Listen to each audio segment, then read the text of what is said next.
Hi, my name is Mark Edward. I am a thought reader. I know what you're thinking. You're thinking that's impossible. I can't possibly do that. And yet, if I go into a deep somnambulant trance, amazing things can happen. So here I am in Australia. I have 30 minutes to do a seance. So we're going to move along rather rapidly. So here we go. Spirits, are you with us? There's the ghost. Thank you, ladies and gentlemen. Do I have time for one more? Because, we have to like prove ourselves as mediums. So he did kind of make a mistake. I was a professional psychic, but I did that in order to write my book, which I want to just pitch real quick. I was never a believer. I decided I would infiltrate the world of the psychic marketplace, and live to write about it. So this book is called Psychic Blues. I highly recommend it if you want to learn some of the secrets. This is also out in an audio book now, which is an expanded version. It's funnier, it's darker, and if you like audiobooks, please consider it. So we're going to get right to the show here. How many people know who Houdini was? Good. I was going to say, if you don't know who Houdini was, I don't know what you're doing here today. Because he was one of those people that really got into debunking psychics. And I did the Houdini Seance at the Magic Castle in Los Angeles for 14 years. So you can imagine during that time, I had some pretty amazing experiences. But remember, all magic is seance. All magic is science, right? So I am going to get right into this. I'm going to have somebody help me. The reason why I want to get this going is because if I have time, I may be able to take some questions. While I'm doing this, the stage is not big enough. Normally I have a table with 13 people, 12 sitters, and myself, I'm the 13th, I'm the medium. We really didn't have room to do that, so I'm going to have one person help me, and the rest of you are still invited to join into the seance. Put yourself in that mindset, relax, don't try to think skeptically. What are the chances that could happen? Try and get into it, because what I'm going to do is recreate a Victorian style seance, because that's what Harry Houdini did. Nowadays, if you said, hey, will you do a seance? I just stand up here and make a bunch of bold statements as if they're facts. You know that, don't you? In other words, there's no velvet drapes, there's no tambourines, there's no bells, there's no romance. It's all just raw bullshit. So instead of standing up here and being John Edward or one of these type of persons, which would be really easy to do, I'm going to show you the more classic version. So along those lines, I'm going to need my sitter. So I'm going to ask this gentleman sitting by himself right here. How are you, sir? Thank you. And your name is? Lawrence. This is Lawrence. Audience, this is Lawrence. Now watch your step here. Have a seat. Okay. So, my spirit guide is Beatrice Houdini. So you have to have a spirit guide. It's like having an agent that introduces you to the spirits on the other side. So I'm going to light a candle in her honor. And it's an amazing story about Beatrice and Harry. She actually kept an electric light bulb burning. She wanted to use a candle, but it didn't work out, for 10 years in his honor. And every year there was a seance held in Hollywood at the Knickerbocker Hotel in order to try and bring Harry Houdini back. The first 10 seances, not that much happened. The first 9 seances, not that much happened. But the 10th seance, that one was a little bit different. It was a summer evening. Everybody gathered on the roof of the Knickerbocker. There were many celebrities, many psychic investigators in the audience. And Beatrice cried out, Harry, reach through to the other side. Show us that you're here on this one final seance. She tried for about an hour. Nothing happened. But then at the end of the hour, suddenly there was a torrential downpour that completely soaked everybody on the roof. Now, if you're from California like I am, you know that when it rains for days or even weeks. There are not spot showers like that. So a lot of people who came away from that, who were believers, said that was Harry's way. If you were the greatest magician that ever walked the earth, would you just rattle a tambourine or toot on a horn? No, you'd want nature. You bring nature into it, a downpour that soaks everybody. So that's a true story of the last Houdini seance. And now I'm going to light a candle. I know I'm not supposed to do this in a theater, but it's essential in my work. I'm going to light a candle. I'm going to show you a few things. This is what I use to kind of help protect everybody. This is something I've been carrying with me for a long time. This is kind of, I call it my Hollywood placemat, okay? It works really well to establish a boundary. You like that, do you? Yep. All right, we're going to put the candle right here. Okay, so now what I have, again, I've got to do this fairly quick. So what I have is some papers that are part of the Houdini legacy. The first one, this is a page from the Linking Ring Magic Magicians magazine. Harry was a president of the International Brotherhood of Magicians. It is a wonderful piece because it says, "You were right as usual, Harry. There is no returning." Signed, with Mrs. Harry Houdini's name on it, okay? So she certainly had her say in that situation. It was over, nothing's gonna happen. I also have a copy of, this is a copy of Houdini's death certificate. Very powerful magic here. Really. By the way, he did not die in the Water Torture Act. Tony Curtis died in the Water Torture Act. I like to make that clear. So I also have one of his business cards from that era. I know it's hard for everybody to see this. Right now, it is empty. I'm going to fold it up like this, and I'm going to place it inside here.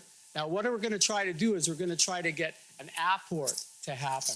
That means something appears on the table during the seance, okay? So I'm going to wrap this up, and I'm going to ask you, sir, what I want you to do during the seance is hold your hands on top of that, but not right now. It's okay. This is a spirit bell. Yes. The spirits will reach through to the other side, to this side, from the other side, if we are lucky. If this doesn't work, we'll just chalk it up to psychic research and I'll have a big laugh. Is that okay with everybody? Yeah. Not really, okay. I also have some ropes. These are solid ropes. I'm going to let this gentleman have a look at those ropes, make sure there's no mirrors, no trapdoors, no doves, no wires. That is what is known as standard magician rope. It is used by magicians all over the world. And tonight or today, see, this is funny for me. I'm so used to saying tonight we are going to do this. It's only 1 p.m. I've never done an afternoon seance. This is a matinee show. This should be very interesting. All right, Lawrence. Are you ready? Okay, all right, come on over here. Examine the chair, all right? You've examined the ropes. You've made sure that examine the chair. Make sure there's no false bottoms, nothing like that. Looks solid, right? Oh, it's real. Oh.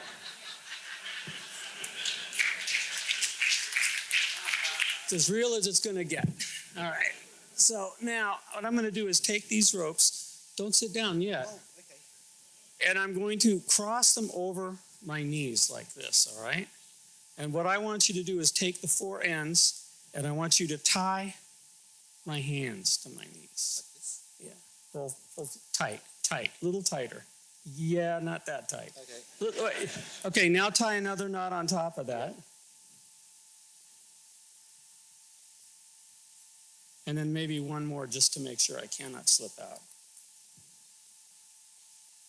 All right, Lawrence did a really good job.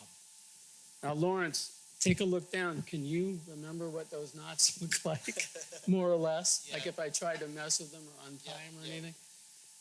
Okay, folks, lights out, if I may. And Lawrence, you can take your seat over there.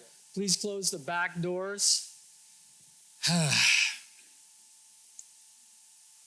I'm now going to call on the spirit of Beatrice Houdini. Can we get a little reverb on my voice? It's still way too light in here. Beatrice, will you join us tonight, today? Will you give us a sign, a physical sign that you are near? Speak to us, Beatrice. Speak to us. There is a form drawing near, closer to this room. Beatrice, are you there? She says, yes. I am here. Blow out the candle. Oh man, there's way too much light in this room, so I'm going to turn a little bit. Can you get up and turn my chair a little bit this way? I am stuck here. Just a little like over like this. Yeah. Very good. Now, can you see your way back to your chair? Okay, very good. Beatrice, give us a sign that you are with us.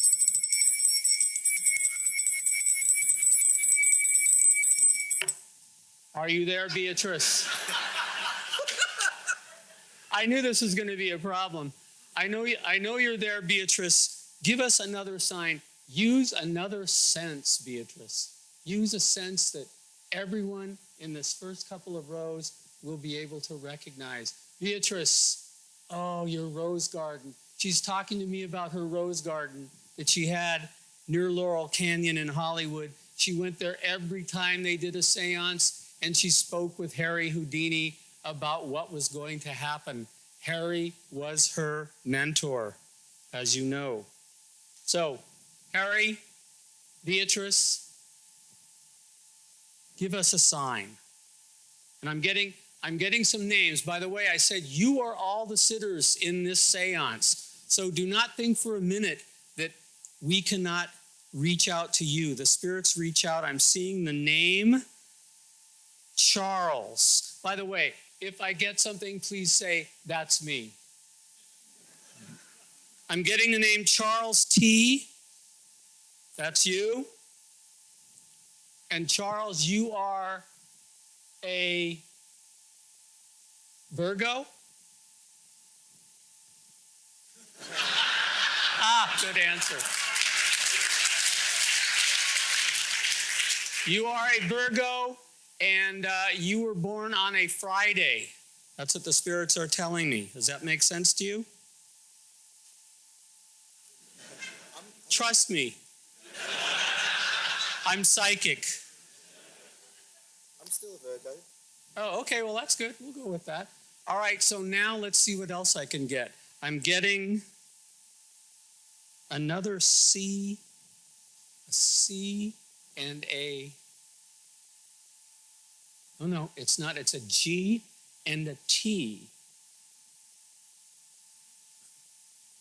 What are the chances, right? G and a T. I'm getting the name Guy. Is there a Guy in the seance circle? Guy. I'm getting Milan, Italy, a beautiful place. And I'm getting an image of flowers dancing. Does that mean anything to you? I'm getting the name Daisy. Does that make sense? Yeah. Good. The spirits are giving us messages much better than the bell ringing, I think. Especially in this light.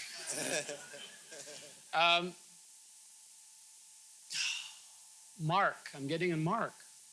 My name. Mark. And I see... There's a Mark? There's probably a couple. There's many. But what I'm getting is oh, by the way, Charles, you have a brother named Bruce. Or is it Guy? One of the two of you has a brother named Bruce. By the way, is that true? This is not saying that they're in any danger or anything like that. Mark, I'm getting teeth. You are a dentist. Yes? Okay, very good. So, spirits, you've given us many signs. You smell anything? What do you smell? Roses. Yeah, roses. It's strange. Beatrice, have you given us a sign? Sometimes she sends me words. Sometimes she sends me things. So I'm going to ask Beatrice to send us a solid object or objects through to the other side from her side. She's acknowledging that she's doing that. Now, if we could have the lights come up.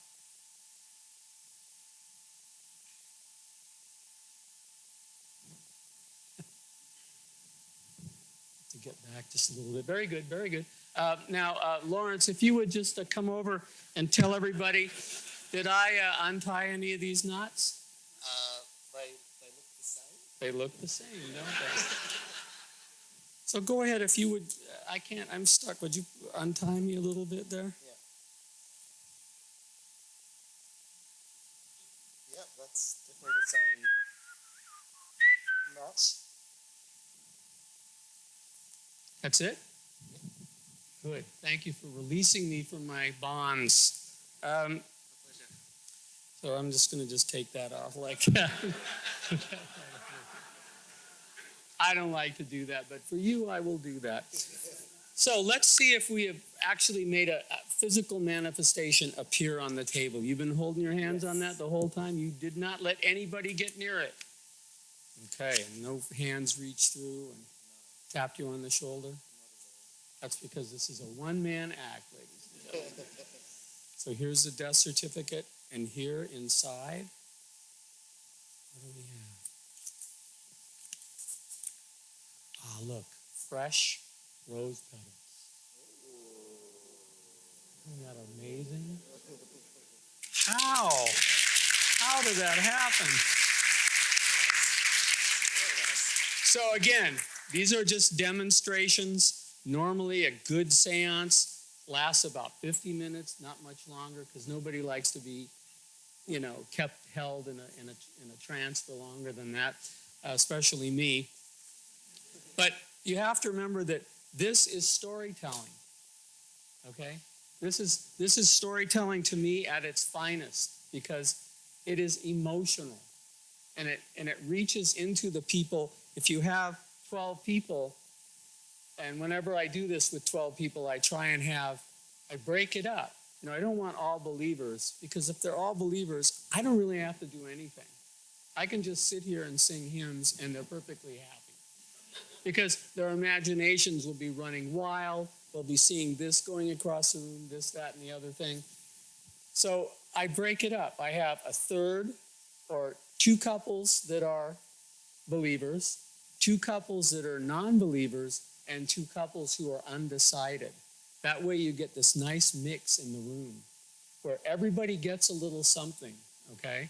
And the skeptics get something to talk about, believers, people who are undecided get to, think about it. And that's the reason why I do it. I'm not doing it because I'm trying to, and when I do these for entertainment, I do not do real, quote, seances. If somebody calls up and says, yeah, we need to find Grandpa's will.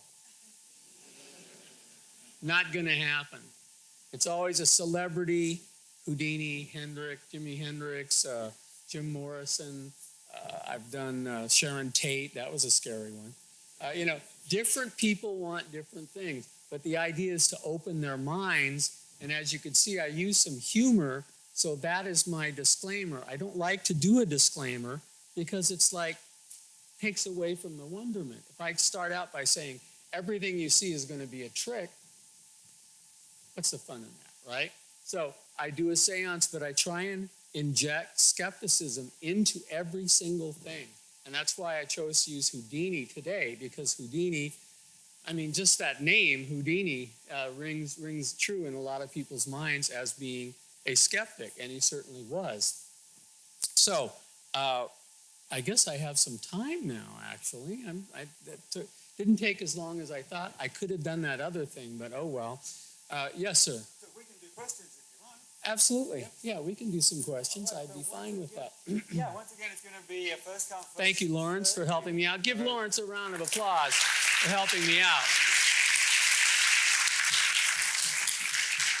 So I'm just going to sit here, relax, and calm as can be. And if anybody has a question, I will take it. Otherwise, I'm done. Well, I will, while we're waiting for people to come, I will say that, look, I'm glad that Beatrice Houdini came through. I'm glad she contacted us today. But Yes. I was actually kind of hoping, because, you know, Sylvia Brown, she's now crossed over to the other side. And I was kind of hoping, you know, the skeptics made fun of her whole life. And I thought, here in this room full of skeptics, a seance, she's on the other side.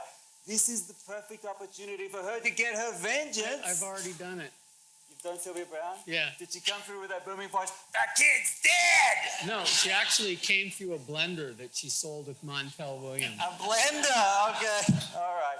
Well, thank you, Sylvia. Next time, all right. Okay, No, hopefully we'll get her. she's not worthy. You know, she's like, let's just let the sleeping dog lie, if you will. I don't even want to go there. She's blocked. She's blocked. Please. So, any questions? Does Yes, it sir. annoy you if you had turned to the dark side, you may have earned a lot more money and a lot more fame? Wait, I repeat?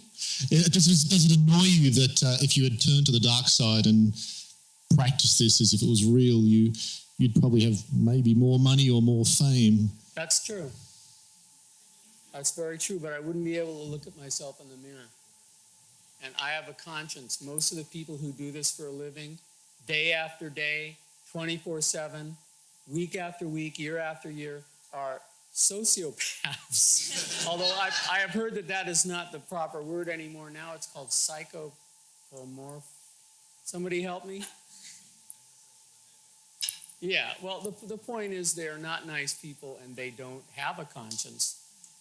And so they are either, I found 95% are either outright charlatans, or the other 5% breaks down to 2.5%. 2.5% are deluded. They may be off their meds or something like that, or schizophrenia, mild schizophrenia. The other 2.5% are actually caring individuals who are compassionate and are really trying to help other people.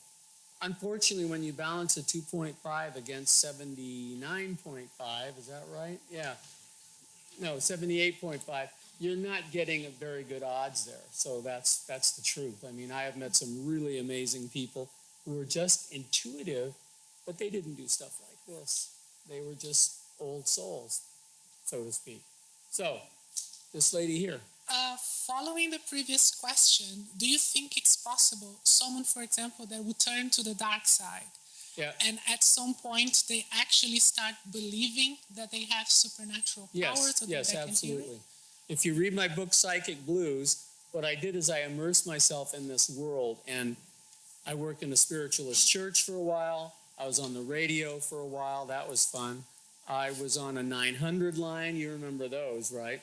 So yeah, if you have a predisposition towards fantasy, after you start getting testimonial letters, and I got a few where they say, God bless you, you have a God-given gift, you know, you are a God man, blah, blah, blah, blah. You can start to turn your head and you start seeing the money coming in. You can start to say, well, maybe I do have something. But what I did, and it's in the book, is I was brought up as a magician. So I immediately started thinking, wait a minute, you know. And there's a movie out, one of my favorites called Nightmare Alley. How many people have ever seen Nightmare? Oh my goodness. Nobody. Oh, you must rent or find the movie with Tyrone Power, Nightmare Alley, which they say they're going to remake. I'm not going to wait for that. But Nightmare Alley is about the rise and fall of a carnival mentalist. And it is absolutely stunning. And during my brief career as a psychic, whenever I would get too high on my horse and I'd start to think like that, I'd watch Nightmare Alley and I'd go, okay, you know, you are fooling yourself. But it is easy to fool yourself when you, like I say, when people start saying, you say the simplest thing, like if I say to this audience, here we go, you ready, Susan? I'm seeing a clown in a graveyard. Does that mean anything to anybody? One group of 400 people, it hit, and I just threw it out there. And now I had to try and explain my way out of the clown in the graveyard. It was not easy. So, I mean, that person was freaked out. So you cannot avoid, and even in a seance room, people will see things, they'll imagine things, and they will give me the credit for it. Mm-hmm. So yeah, it can be, for somebody with lesser morals than myself, it can be a conundrum. Thank you. Thank you. Yes. In my younger days, naive teenager, seances were a bit of a weekend pastime for me and my friendship group. The modern kind with the Ouija board and the glass. Right. And we were always quite taken by how smoothly the glass could move and how specifically to various letters to spell out a message, etc. I'm wondering if you could talk about the phenomenon at play that allows a group of people to have such a well-coordinated kind of outcome. Sure, absolutely. Well, first of all, it's not a phenomenon. It's called the idiomotor response. And what it is our minds make very tiny, minute movements, muscle movements, that we're not even aware of. That's how a pendulum works. That's how a Ouija board works. That's how, what was the latest thing we saw, Susan? Anyway, it's been around centuries. So what it is your muscles, you're not always in complete control of them. And when there's a Ouija board and you have a nice smooth glass and a smooth surface, somebody can take over and not even really know it, and the other people go along with it. So I did a special show for Brain Games a couple of years back, where what we did is we had people sit down at a Ouija board that was made on a table like this. And boy, when we started, they were going everywhere. They were spelling out Grandpa's name and this person's friend who died in a car accident. And these people were like freaking out. Well, then I said, all right, now let's all put blindfolds on. And I said, Grandpa certainly knows what year he was born or what year he died. Ask Grandpa to spell out the four numbers for the year he died. And they're like going to blank spots, going to another blank spot, part of a letter. So it's in your head. It's not an external force acting on you. And but it can be very convincing if you have impressionable. These were like 20-something kids that were doing this. They didn't know. They didn't know anything about the idiomotor response. And one of the frustrating things about what Susan and I do is even after we showed them how the idiomotor response works, they interviewed these kids at the end, and more of them now believe than when we started. So this is what we're up against, folks. It is a constant moving target that you have to find a way, and my way is to use humor, but in some of these circumstances, you just have to do it and hope that the bigger audience, my whole thing is to get to the biggest audience I can, and that's television. And that's why Susan and I, with these stings, we're trying to find somebody who's big, because why preach to the choir? I mean, we can't stand that. We're activists. The worst thing, 5 or 10 years ago, we said the worst thing we want to do is stand up in front of a bunch of skeptics and talk. I don't want to talk. I want to get the word out so that people start to think of science as more interesting than magic. I mean, illusion is always going to be with us, but it's nice to have a basis to work from. So did I answer your question? Yes, and thanks for tolerating us anyway. Thank you. So anybody else? There's one more question here, I think. Yep. Hi. My son got interested in magic when he was quite young, and he went to the magic, there's a magic outfit in Adelaide, in the bomb shelter. International Brotherhood of Magicians has a thing there. He couldn't drive, so I was taking him, and I was sort of honorary mascot, and I got to sit in on some of the magic tricks. And I became enthralled with this stuff, the way it's done. and the way you could sort of hack the human brain so that they would perceive things in a different way. And I started learning some of the tricks. And I started performing the effects successfully, strangely enough. And people started saying, oh, you have special powers. Like, no, it's a trick. I got annoyed. And I'm conflicted about this. And you're a professional. You know what this is about. How do you marry together the two sides of it? One, I did that with my mind. Thank you. Sit down. Go ahead. Very effective. One is you create these effects and you're very successful at it. Then you have people who start believing and you're telling them, but no, that's not the message I'm trying to get across. I want you to understand that this isn't real. How do you deal with that? Well, I mean, especially when you do mentalism or seance, I've stopped trying to use that as a pulpit to convince people to be skeptical, unless it's in a venue like this. Right. Because you can do the simplest magic trick, and if you couch that in supernatural powers, or even hint at it, then they'll think that you're lying to them. Yeah. Like I said about the Ouija board, this is ideomotor response. This is science. This one woman in the circle, she says, I don't care what you say, I'm more of a believer now more than ever. So how do I do it? I just say, and we use this all the time, what is more likely? Say that to somebody like that. You say, and this is not a disclaimer, you're not putting yourself down. You say, just think about what is more likely, that I am in control of supernatural forces, in which case I would probably be one of the most dangerous people on the planet, okay? What is wrong with people? If I could talk to dead people, I would be in a concrete bunker with my brain wired up, and the NSA and the CIA would be monitoring and going, tell us what Einstein says about nuclear weapons. So you say, what is more likely? Is this somebody who's in touch with powerful supernatural forces? Or am I just somebody who's studied the art of magic? Yeah. And that's what you could do. I used to say to people, I read a lot. Which is true. I read magic books, I read this, I read that. And that should be enough, because if they really want to know the secrets, they'll go and read too. They can. Otherwise, don't put yourself down by saying these are tricks. I hate the word tricks. Yeah. Because then once you label yourself with that, it'll follow you wherever you go. You'll be a trickster instead of an entertainer. I don't want to be a magician. I just was interested in the whole experience. Yeah. And I think what you've said is bang on. Yeah. Awakening their own rational powers. That's right. That's why mentalism has always been more fascinating than standard magic to me, because what it does is you're empowering the other person.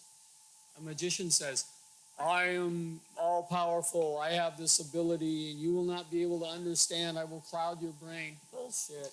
It's better to say, I'm going to empower this other person. So when they leave the stage, they feel like they did it. They had something to do with it. In this case, that wasn't particularly true. But it's usually the goal that I go for, because I just want to be a facilitator. I don't want to be a trickster.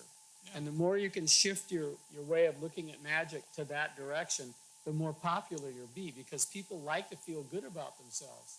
And that leads into palmistry and tarot cards and all the rest of it. But you don't have to go there. You just have to say, what is more likely? Thank you. Thank you. And we are down to 2 minutes, 48 seconds. All right. Any final questions? I guess everybody's happy. Well, again, I'm going to be here all weekend. If you have any questions, please come by. And once again, the book is Psychic Blues, and I highly recommend the audiobook. All right, fellow skeptics, please join me in thanking Mark Edwards.